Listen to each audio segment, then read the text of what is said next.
Ya, bismillah. Assalamualaikum warahmatullahi wabarakatuh. Innal hamdalillah nahmaduhu wa nasta'inuhu wa nastaghfiruh wa na'udzu billahi min syururi anfusina wa min sayyiati a'malina. May yahdihillahu fala mudhillalah wa may yudlil fala hadiyalah. Asyhadu an la ilaha illallah wahdahu la syarikalah wa asyhadu anna Muhammadan abduhu wa rasuluhu la nabiyya ba'da. Qala ta'ala fi kitabihil karim, ya ayyuhalladzina amanu taqullaha haqqa tuqatih wa la tamutunna illa wa antum muslimun. Ya ayyuhalladzina amanu taqullaha wa qulu qawlan sadida yuslih lakum a'malakum wa yaghfir lakum dzunubakum wa may yuti'illaha wa rasulahu faqad faza fawzan azima. Alhamdulillah, puji serta syukur senantiasa kita panjatkan ke Rabb yang maha mulia, maha tinggi, maha agung, Allah subhanahu wa ta'ala, yang hingga kini kita masih diberikan nikmat dan karunia-Nya, nikmat yang begitu banyak hingga kita tidak bisa menghitung nikmat-nikmatnya. Tapi memang Allah tidak menyuruh kita untuk menghitung-hitung nikmatnya, melainkan untuk bersyukur atas segala nikmat yang telah diberikannya. Salawat dan salam kita curahkan senantiasa ke baginda tercinta kita, Nabi Hina Muhammad Rasulullah Sallallahu Alaihi Wasallam beserta para keluarga, para sahabat, dan ulama-ulama yang mengikuti sunnah-sunnahnya hingga akhir masa, termasuk kita mungkin, insya Allah. Amin ya rabbal alamin. Alhamdulillah, saya diberi kesempatan untuk bisa hadir di sini. Saya ucapkan terima kasih yang sebesar-besarnya kepada DKM dan jajarannya, dengan tidak mengurangi rasa hormat saya yang tidak bisa saya ucapkan satu persatu, kepada juga tokoh-tokoh masyarakat, alim ulama, dan yang dituakan di masjid ini. Alhamdulillah,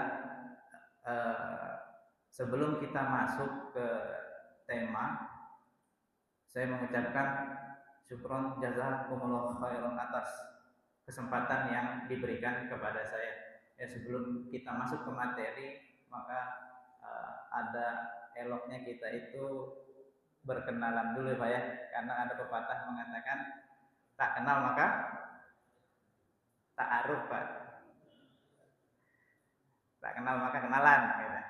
Baik, ya sekilas saja, karena ini sampai Isya ya, apa sampai Isya ya, mudah-mudahan waktunya cukup ya. Masya Allah, ya sedikit tentang saya. Ya, saya ini kalau orang biasa panggil tabib Makkah.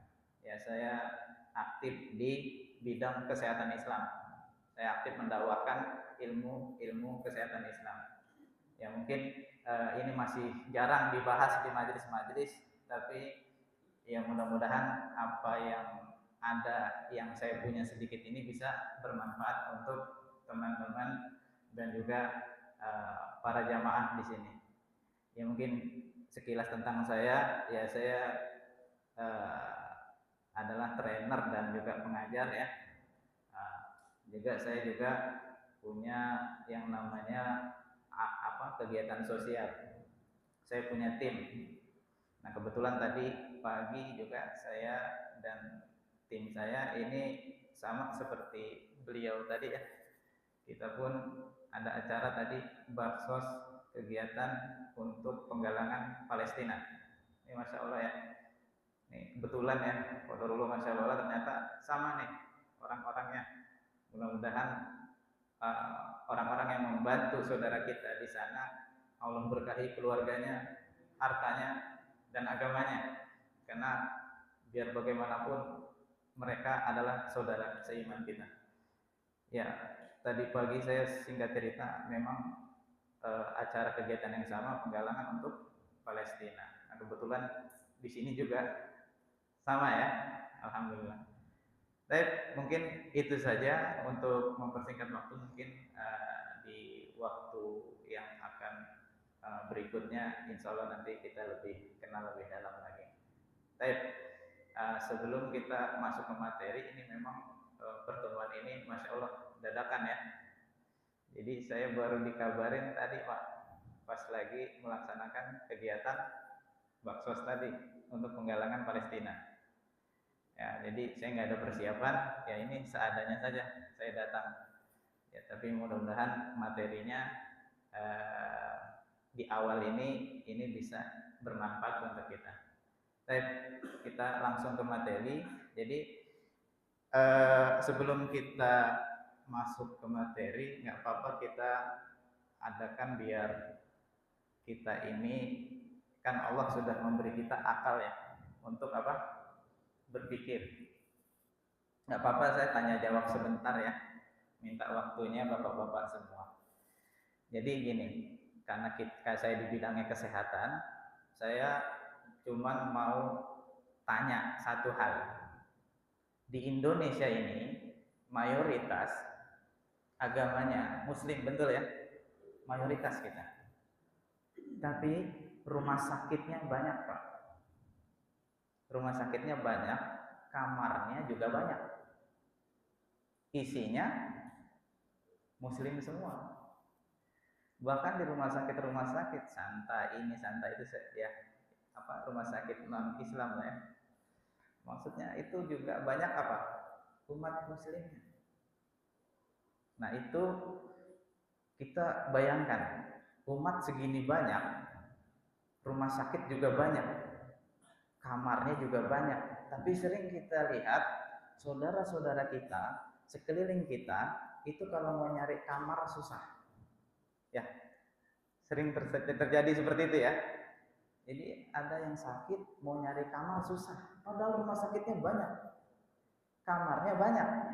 Nah, pertanyaan saya, itu kenapa bisa umat Muslimnya banyak, tapi kok banyak yang penyakitan? Ada yang tahu nggak kira-kira jawabannya? Ada yang tahu Pak? Ada yang tahu mungkin? Nggak apa-apa ya, kita tanya jawab ya. Ada yang tahu mungkin alasannya? Ya, gimana Pak? Pola makannya, Masya Allah. Ya Pak, silakan, monggo.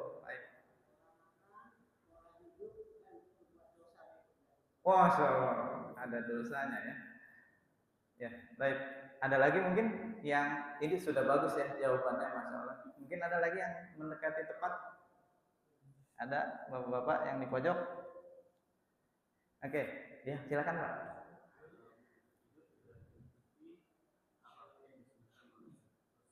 Masya Allah, ini yang mendekati. Bapak siapa Pak? Masya Allah. Ya, jadi jawabannya ini yang paling mendekati Pak. Jadi kenapa umat Islam banyak, tapi yang sakit juga banyak? Kenapa? Karena umat Islam kita sudah meninggalkan agamanya. Umat Islam kita sudah meninggalkan agamanya. Allah Subhanahu wa taala telah mengutus nabinya yang mulia beserta petunjuk semua penyelesaian. Semua perkara sudah dibahas oleh nabi kita yang mulia. Dari mulai perkara ibadah sampai menggauli istri, perkara kita jual beli, bahkan perkara-perkara, mohon maaf, pipis saja kita diajarin oleh Nabi. Buang air saja diajarin oleh Nabi, termasuk perkara penyakit. Al-yawma akmaltu lakum dinakum wa atamtu alaikum nikmati wa raditu lakumul Islam. Jadi pada hari ini kata Allah, sudah aku sempurnakan agama ini dan aku telah cukupkan nikmat. Nikmat apa? Itu tadi, berupa petunjuk-petunjuk penyelesaian. Semua masalah sudah dibahas oleh Nabi, termasuk masalah kesehatan, termasuk masalah penyakit, sudah dibahas oleh Nabi kita yang mulia. Adakah umat Islam yang belajar? Ada, tapi sangat sedikit. Kita belajar agama hanya sekedar perkara ibadah. Ya betul itu. Tapi 80% hidup kita muamalah Pak. Kita bersosial dengan orang lain, kita berjual beli, kita melakukan bisnis, kita melakukan transaksi dan lain sebagainya, termasuk masalah kesehatan. Ini jawabannya. Korelasinya kemana? Ya nanti saya bahas. Kok bisa seperti itu? Ya itu memang. Jadi semua perkara sudah dibahas oleh Nabi yang mulia. Nah, untuk masalah kesehatan, Nabi mengajarkan tentang kesehatan itu, mewariskan itu ada 4, Pak. Yang pertama, ruqyah syariah, pengobatan dengan doa. Ini juga diajarkan Nabi. Yang kedua, al-hijamah, bekam. Yang ketiga, herbal dan makanan-makanan yang disunahkan oleh Nabi SAW yang mengandung kesehatan. Yang keempat, pola hidup ala Nabi yang mengandung kesehatan. Cara Nabi minum, cara Nabi tidur, cara Nabi pipis, semua mengandung kesehatan. Nah, ini yang diwariskan oleh Nabi kita. Adakah kita yang belajar? Sangat sedikit sekali. Makanya rumah sakitnya banyak. Baik, kenapa saya bilang seperti itu? Relasinya apa? Buktinya apa? Pada saat era pemerintahan Nabi SAW di Madinah, Raja Kipti dari Mesir, ini bernama Raja Mukukis. Raja Mukukis menghadiahkan kepada pemerintahan Nabi apa? Sebuah rumah sakit dan dokternya. Lalu apa yang terjadi? Selama 2 tahun nggak ada pasien satupun. Jadi sekilas saya cerita sejarah, era sebelum Nabi SAW itu perkembangan kedokteran sudah canggih, Pak. Ada Socrates, ada Aristoteles, dan lain sebagainya, kedokteran Yunani, kedokteran Mesir, kedokteran Cina, itu canggih, Pak. Dan dulu sudah berkembang yang namanya ekrobazin atau obat kimia. Kita kan ngiranya obat kimia baru sekarang ya. Sebelum era Nabi SAW sudah ada. Ini fakta sejarah. Oke, kita kembali lagi ke tadi. Ternyata Nabi SAW diberikan hadiah berupa rumah sakit dan dokter. Pada saat itu 2 tahun nggak ada pasiennya. Akhirnya tutup. Tapi dokter ini terkagum-kagum oleh umat Nabi Shallallahu Alaihi Wasallam. Nabi ini mencontohkan luar biasa semuanya. Nah, dokter ini kagum karena zaman dahulu sahabat dan para umatnya itu selalu ikut langkah-langkah nabinya. Ya, pada suatu ketika Nabi SAW itu pernah sholat berjamaah dengan para sahabat. Dan pada saat itu Nabi melempar sendalnya pada saat sholat jamaah. Langsung refleks dari saf 1 sampai belakang, lepas sendal semua, Pak. Setelah sholat Nabi berkata bersama, kalian pada ngapain? Kami ngikutin antum. Karena Anda lepas sendal, kami pun ikut lepas sendal. Dan Nabi SAW baru menjelaskan, tadi pada saat sholat di sendalku ada apa? Najis, ada kotoran.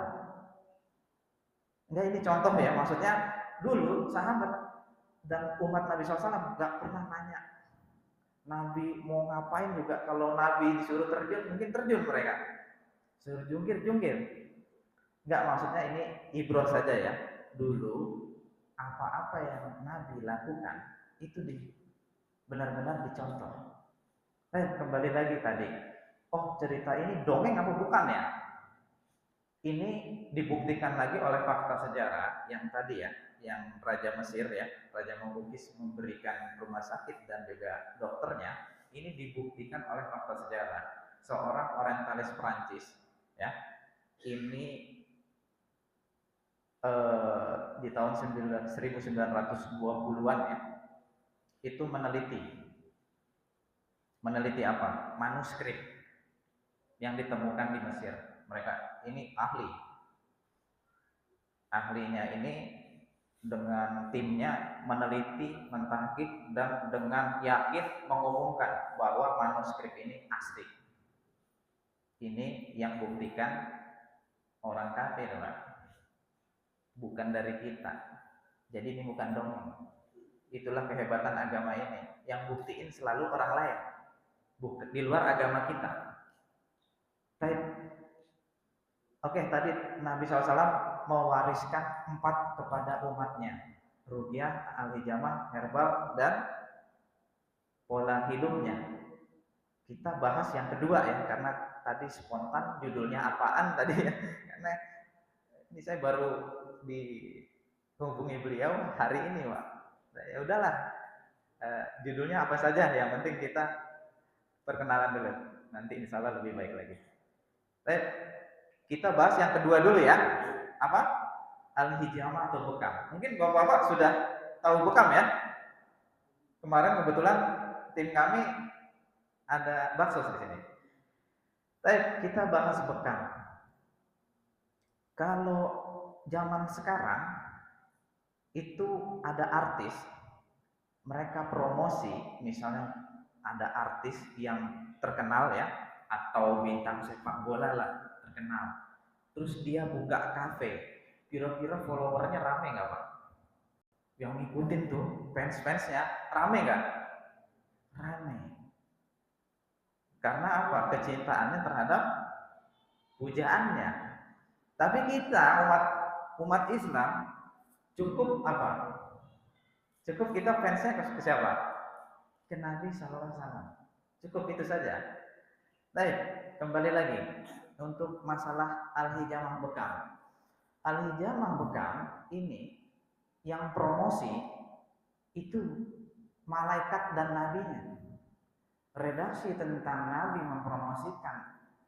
Ini dalilnya banyak. Ya, dalilnya banyak. Yang diantaranya Nabi SAW itu begitu kumpul dengan keluarganya, riwayat dari Anas bin Malik. Apa kata beliau? Walaupun matadawai bihil hijamah. Sungguh pengobatan yang paling baik di antara kalian adalah al-hijamah atau bekam. Banyak ya kalau dari Nabi SAW. Ternyata di peristiwa besar seperti Isra Mi'raj, kita sudah tahu semua mungkin ya. Peristiwa Isra Mi'raj itu diturunkannya apa Pak? Perintah sholat. Ternyata di situ ada perintah bekam dari malaikat, bukan dari Allah, dari malaikat. Di Sunan Ibnu Majah pada saat Nabi diisrokan itu Nabi menceritakan pada saat peristiwa ini ya, peristiwa besar. Mamartu lailata usri bi mala'i, tidaklah aku diperjalankan pada saat Isra, malam Isra, bertemu sekumpulan malaikat. Ila qalu, lalu mereka berkata, "Ya Muhammad, mur umataka bihil hijamah." Wahai Muhammad, perintahkan umatmu untuk berbekam. Wa fi riwayat, di riwayat yang lain, alaikal hijamah ya Muhammad.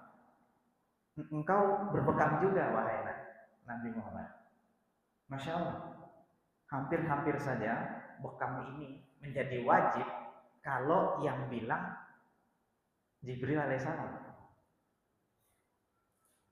Karena yang anjurin malaikat ini berupa anjuran saja. Dan bahkan sekelas malaikat Jibril alaihissalam pun ikut mempromosikan, ikut mengiklankan.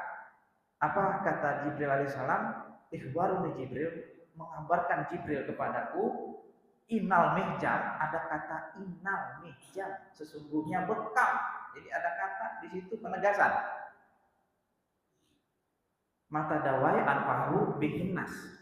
Sungguh kata Jibril, bekam ini pengobatan yang sangat bermanfaat untuk manusia. Ini ada apa? Malaikat pada promosi. Kira-kira ada hikmah nggak?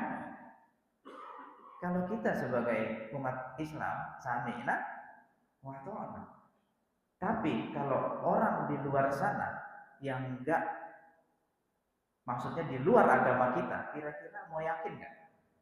Enggak ya, karena ini maksudnya ranah keimanan. Tapi ternyata di era sekarang dibuktikan oleh para ilmuwan. Para ilmuwan meriset, meneliti. Kalau bahasanya meriset itu biayanya besar, Pak. Mengumpulkan sekian orang, lalu dimeskan, disuruh kegiatan, diteliti. Itu kalau riset, biayanya besar. Biasanya riset itu banyak para ilmuwan di situ. Nah, ternyata Profesor Centel dari Perancis itu meneliti, meriset tentang apa? Bekam. Ini jadi orang kafir kepo, ini ngapain umat Islam? Bekam-bekam. Nah, mereka meriset. Ternyata apa? Hasil risetnya. Kata beliau, orang yang berbekam sebulan sekali, interferonnya naik 10 kali lipat. Interferon itu senyawa sel darah putih. Sel darah putih ada interferon, monosit, dan lainnya. Nah, interferon ini apa? Interferon ini adalah sel imunitas. Jadi imunitas kita naik 10 kali lipat. Ini bayangkan. Ini sebaik-baiknya vaksin. Dari Jepang juga, Dr. Origawa dari Jepang itu ikut meneliti, meriset. Apa hasil beliau? Orang yang berbekam sebulan sekali, regenerasi selnya tumbuh lebih cepat. Masya Allah.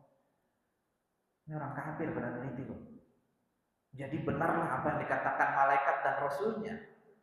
Pasti mengandung hikmah. Ini dibuktikan oleh ilmuwan zaman sekarang. Dan bahkan guru saya juga bernama Dr. Abu Nada asal Kendari itu pun meneliti, tapi kayaknya nggak cukup waktunya. Backup lain waktu aja. Pokoknya untuk bekam ini luar biasa. Nah, pertanyaannya, malaikat dan nabinya udah promosi segitu besar. Kita yang ngaku followernya ngikutin nggak? Atau mungkin bekam biasa itu bekam. Paling bekam doang gitu ya. Paling begitu doang. Orang luar meneliti tentang kita, Pak. Kedokteran sudah mulai mengambil alih. Yang mohon maaf kalau di sini ada keluarga kedokteran atau mungkin dari nakes, saya mohon maaf, nggak ada maksud ya. Saya di sini hanya mengedukasi. Saya hanya ingin memberikan edukasi saja. Jadi kedokteran pun sudah apa? Belajar ini. Nah, artinya apa? Ini pasti mengandung apa? Kebaikan. Nah, kembali lagi, al-hijamah bekam ini adalah satu-satunya pengobatan yang memang untuk memperkuat antibodi kita. Tadi sudah dijelaskan oleh ilmuwan, regenerasi sel itu maksudnya adalah perbaikan tubuh. Jadi regenerasi sel perbaikan tubuh. Pernah lihat nggak Pak orang patah tulang? Orang patah tulang, nih ahli tulang ya, ahli patah tulang. Itu kalau tulang patah cuma bikinin doang nih, dikasih kayu kanan kiri dibalut. Itu nggak usah makan apa-apa, nggak usah minum apa-apa, nggak usah minum obat segala macam, nyambung sendiri Pak. Artinya apa? Allah udah kasih sistem pertahanan perbaikan di dalam tubuh kita semua. Luar biasa Pak. Udah makin kita belajar anatomi, fisiologi tentang tubuh manusia, makin kita yakin lagi terhadap kebesarannya. Maka yakinlah apa yang diturunkan oleh Allah dan Rasulnya itu suatu kebenaran. Nah, tinggal kitanya, apakah kita akan mau mengamalkan atau tidak. Baik, kembali lagi tadi, banyaknya umat yang tidak melihat agamanya dalam permasalahan apapun ya, termasuk penyakit, pasti akan tersesat. Sehebat apapun teknologi, ilmu pengetahuan, tetap yang paling tahu produknya sendiri yang buat pastinya. Yang ciptakan kita siapa nih?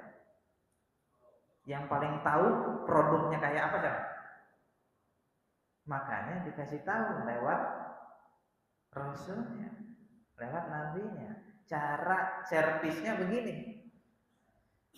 Dan Nabi menganjurkan bekam itu sebulan sekali. Di tanggal 17, 19, dan 21 Hijriah. Bukan Masehi ya. Di setiap bulannya. Nah, inilah yang diteliti oleh para ilmuwan. Oh, umat Islam apa ini? Nabinya merintahin bekam sebulan sekali, buat apa nih? Nah, ternyata itu tadi, Pak. Nah, itu pun kita sudah jalankan. Kemarin pandemi berapa tahun? 4 ya? 3 apa 4 tahun? 3 ya? Ya, berarti selama itu pula saya dan istri saya keliling ngobatin orang yang terkena COVID. COVID itu memang ada, Pak, benar adanya. Dia itu menyerang ISPA, sistem pernapasan. Tapi bukan untuk kita takuti, karena Allah sudah menjamin, ma anzalallahu min da'in illa anzalallahu sifaan. Tidaklah Allah menurunkan penyakit, melainkan juga menurunkan padanya. Ini yang menjadi akidah kita. Jadi kita nggak ada istilah, dan di dalam tibun nabawi, kedokteran Nabi, nggak ada istilah nggak ada obatnya. Ada semua obatnya. Cuman sebagian ada yang mengetahui, sebagian ada yang tidak mengetahui. Makanya tugas yang mengetahui inilah menyampaikan seperti ini, Pak. Itu ya. Jadi sekilas tentang bekam, kurang lebihnya seperti itu. Apa ada tanya jawabnya nggak, Ustaz? Ini sampai Isya kan? Ya mungkin segitu dulu, Pak ya. Kalau memang ada yang mau ditanyakan atau yang kurang jelas, bisa boleh ditanyakan, mungkin dikasih waktu oleh Ustaz kita. Tapi Pak Leta Padol mungkin ada dibuka sesi tanya jawab. Ya, silakan. Waalaikumsalam warahmatullahi wabarakatuh.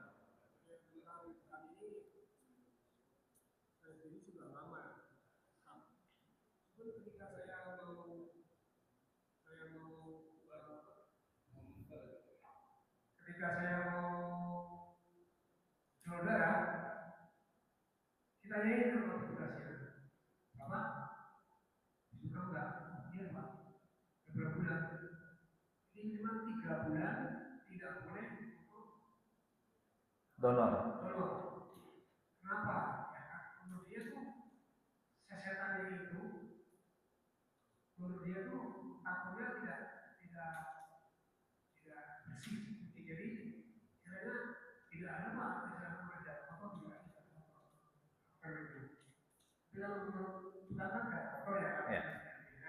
Itu saya selalu saya bahkan yang kalau saya bekam apa bukan di Asia harus 6 bulan baru boleh Bapak boleh. Jadi kok apa bertentangan gitu sama kontradiktif, Pak ya. Iya, jadi tapi di sisi lain juga ada dokter lain yang saya berani mani Chicago jadi 2 bulan itu sama-sama hampir kok beda-beda tuh mau gimana ini bagi pada masyarakat sehingga bukan itu memang adalah dari Rasulullah tapi kesehatan juga lagi jadi bukan bertolak-belakang. Terima kasih. Pertanyaannya kenapa seperti itu, Pak ya? Kok orang donor dibentur-benturkan dengan bekam gitu ya? Kembali lagi seperti ini, Pak. Donor itu hakikatnya sedekah, Pak. Makanya di sini kita harus garis bawahi dulu, donor adalah sedekah. Kalau sedekah, kira-kira kita pakaian robek apa pakaian terbaik, Pak? Misalnya kita mau sedekah baju, apa yang robek-robek, apa yang bagus, yang kita masih pakai seneng nih, apa yang robek, udah kita nggak seneng, yang pastinya yang bagus. Nah, hakikat donor adalah sedekah kepada saudara kita. Ini mohon maaf ya, mohon maaf para jamaah, banyak orang donor ini salah kaprah, salah paham. Oh saya donor biar sehat. Oh saya donor biar asam urat saya nggak tinggi. Oh saya donor biar saya nggak kelayangan pusing. Ini kira-kira yang mau kita kasih ke saudara kita darahnya apa nih? Sodako bukan tuh? Ayo. Kalau kita niat, misalnya gini, mohon maaf ya, kecuali gini, pola hidup kita bagus Pak, pola makan kita bagus, olahraga kita rutin, terus kita mau sumbang nih darah kita ke saudara kita, bagus Pak. Insya Allah sodako terbaik. Tapi kalau niatnya biar kita sehat, kira-kira seperti apa? Kita memberikan apa? Kotoran darah ke saudara kita, penyakit. Makanya di kedokteran klasik Arab solusinya, kalau ada yang mau seperti itu, solusinya fasdu Pak. Pernah dengar fasdu Pak? Sama dengan donor, cuman kalau donor dia jarumnya lebih gede Pak, lebih besar. Kalau fasdu agak milimeternya lebih kecil. Nah bedanya donor sama fasdu, kalau donor buat orang lain, kalau fasdu darah yang kotor kita buang. Masa yang kotor kita kasih saudara kita, kira-kira di mana saudaranya? Ya ini mohon maaf ya, kita kembalikan dulu nih posisinya gitu ya. Oke, terus dibentur-benturkan antara donor dengan bekam. Donor mengambil pembuluh darah vena, pembuluh darah balik. Nah, sedangkan bekam pembuluh darah kapiler. Nyambung apa enggak? Pembuluh darah kapiler, pembuluh darah balik. Jadi sistem kardiovaskular kita itu muter-muter Pak. Nih, di jantung kita ada 4 bilik, 4 kamar. Ada bilik kiri, bilik kanan, serambi kiri, serambi kanan. Masing-masing kamar ada pintunya. Ada apanya? Ya, klepnya Pak ya. Ada pintunya. Bisa buka tutup. Oke, kembali lagi. Sistem dari jantung, dari bilik kanan ke serambi kanan, dari serambi kanan ke pembuluh darah besar namanya aorta, dari aorta ke pembuluh darah berikutnya namanya arteri, pembuluh darah dalam, terus dari arteri nanti disebarkan lagi kemana? Ke kapiler. Nih jari saya bisa gerak nih karena adanya aliran darah sampai ujung jari, terus balik lagi ke jantung, itu yang namanya vena. Di vena itulah di donor, di vena itulah di fasdu.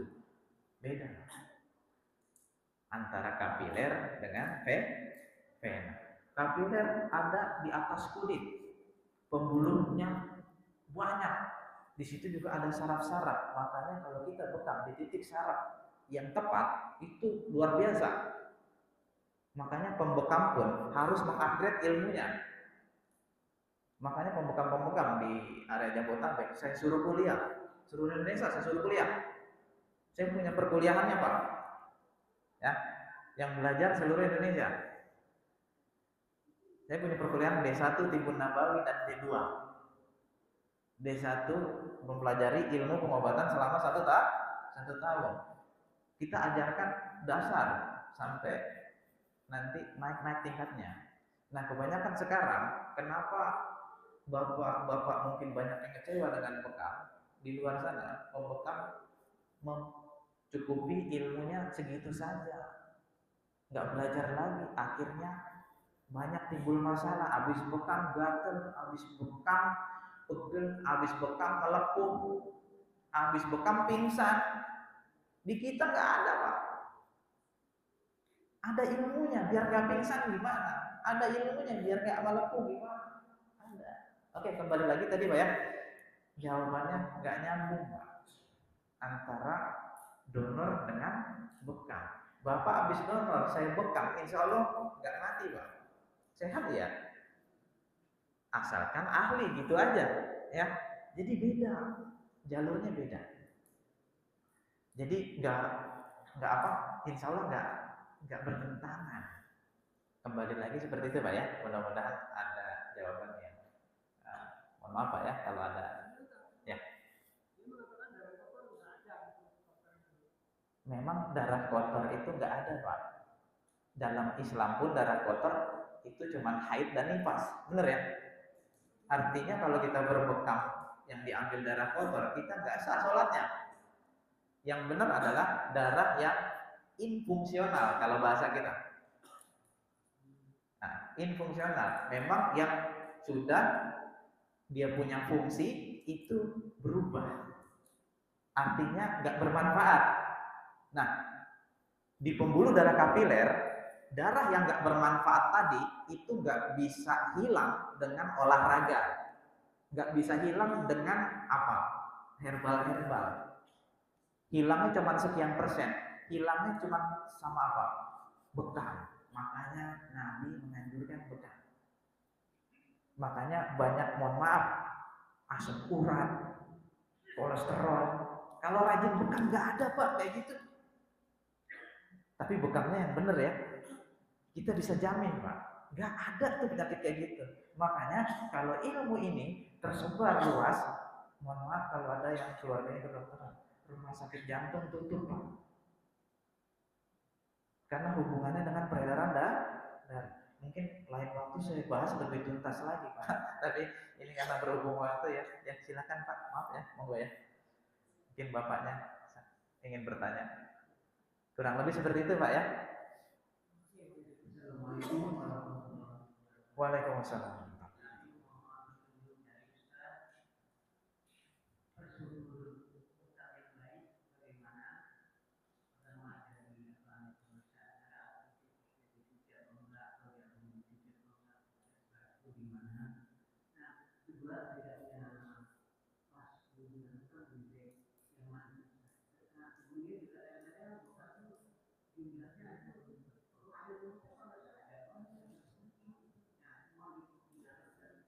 Iya, yang pertama SOP ya.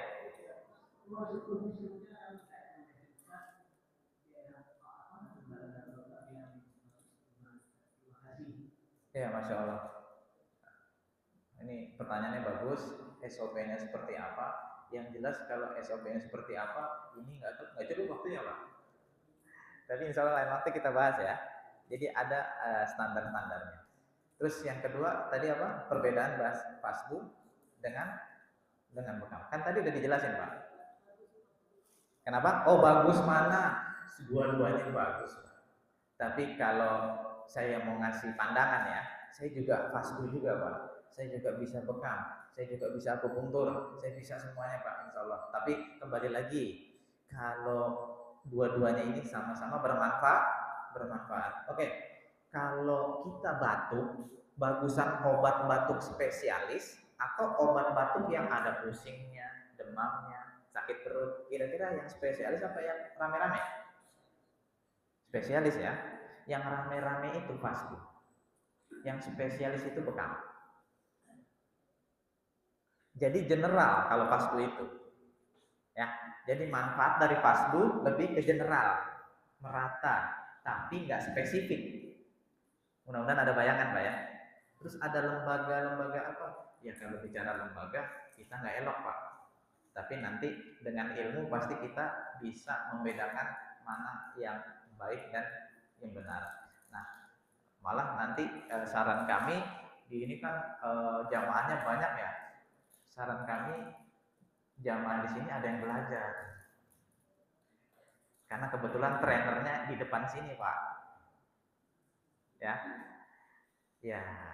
Walaupun trainer kampung mudah-mudahan bermanfaat. Ya, insya Allah. Oh, nanti kita ajarin Pak. Apa? Gimana Pak? Oh, jumlah titik. Ya, gini Pak. Jumlah titik itu, jadi gini, bekam itu bukan banyaknya, bukan banyak apa tuh kok menempel, bukan. Tapi